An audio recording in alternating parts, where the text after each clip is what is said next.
اعوذ باللہ من الشیطان الرجیم بسم اللہ الرحمن الرحیم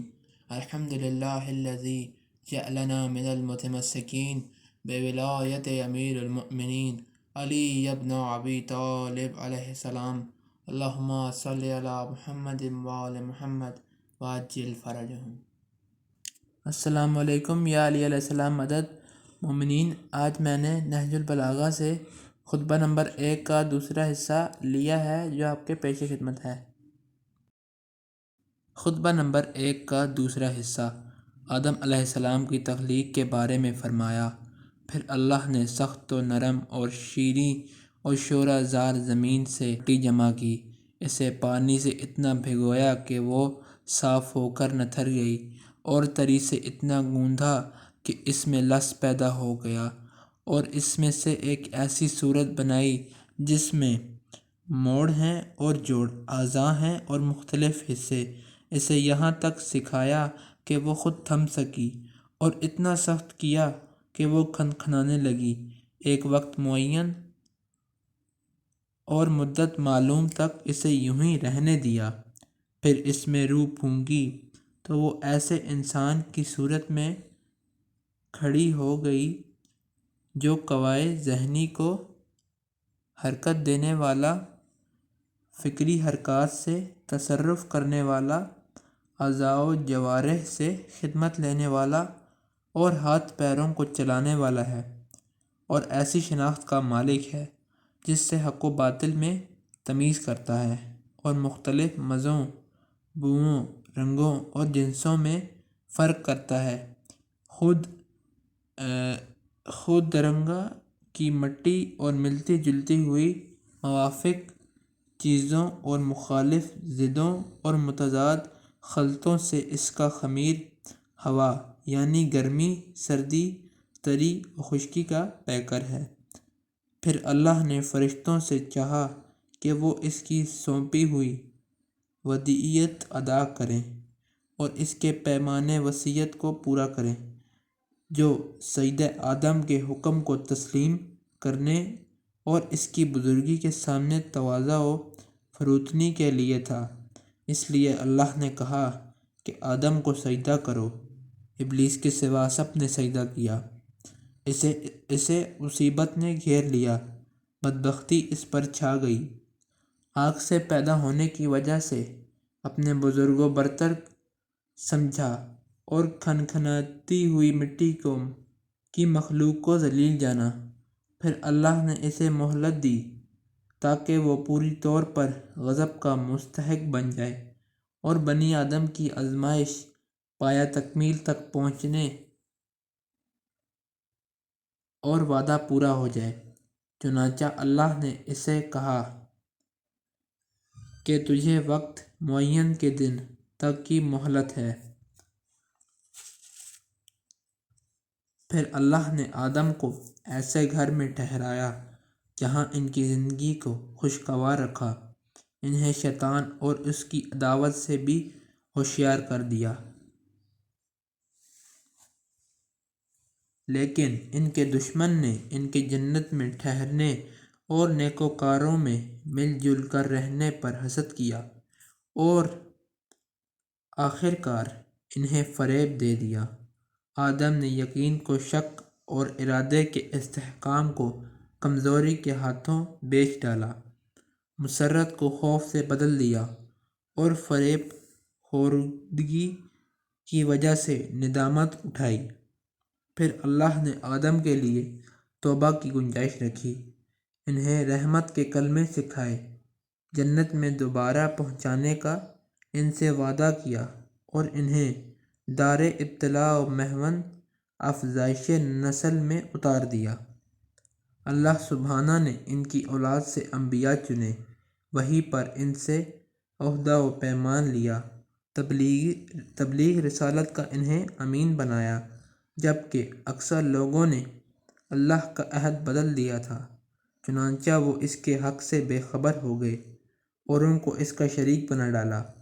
شیاطین نے اس کی معرفت سے انہیں رد گرداں اور اس کی عبادت سے الگ کر دیا۔ اللہ نے ان میں اپنے رسول مبعوث کیے اور لگاتار انبیاء بھیجے تاکہ ان سے فطرت کے عہد و پیمان پورے کرائیں، اس کی بھولی ہوئی نعمتیں یاد دلائیں، پیغام ربانی پہنچا کر حجت تمام کریں، عقل کے دفینوں کو ابھاریں اور انہیں قدرت کی نشانیاں دکھائیں۔ یہ سروں پر بلند بام آسمان اور ان کے نیچے بچھا ہوا فرش زمین، زندہ رکھنے والا سامان معیشت، فنا کرنے والی عجلیں،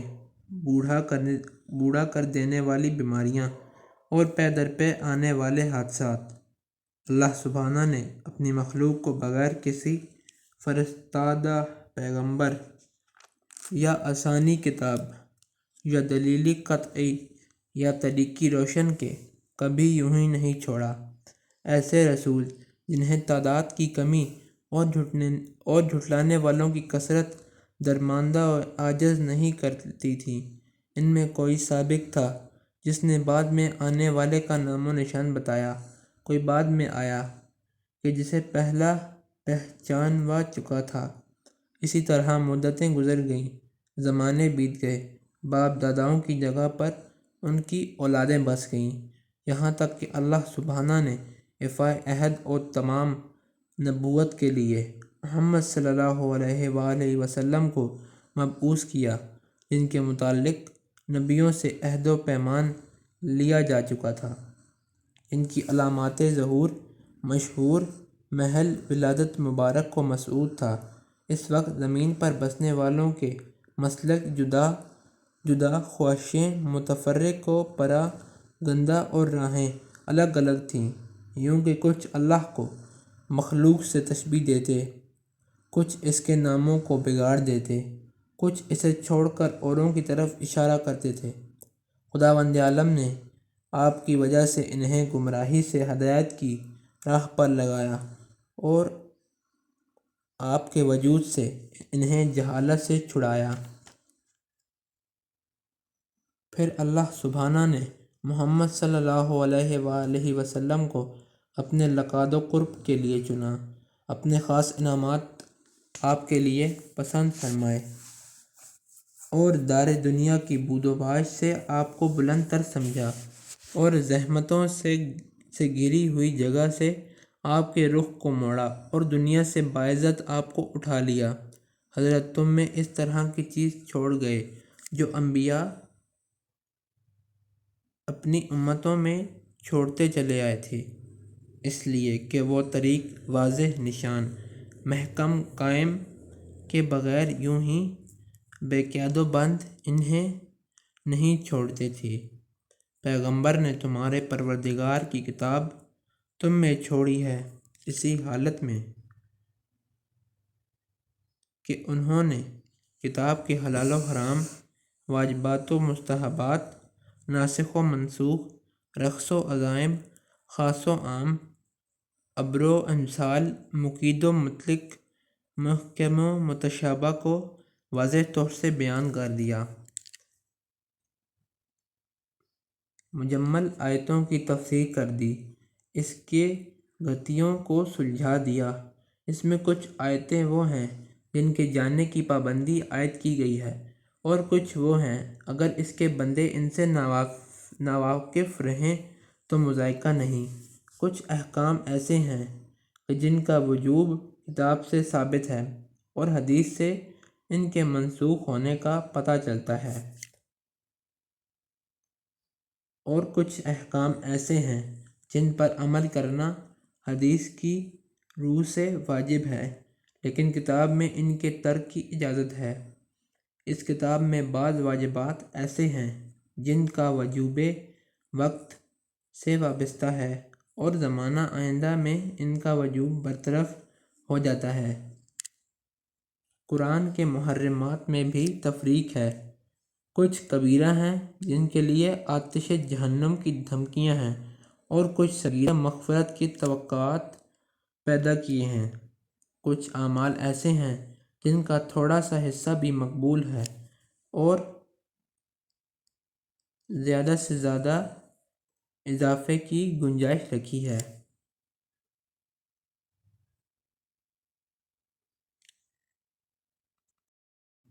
مومنین، امید کرتا ہوں کہ آپ کو ہماری ویڈیوز پسند آ رہی ہوں گی، اور اگر آپ کو ہماری ویڈیوز پسند آ رہی ہیں تو ہمارے چینل اسلامک پیڈیا کو سبسکرائب کریں،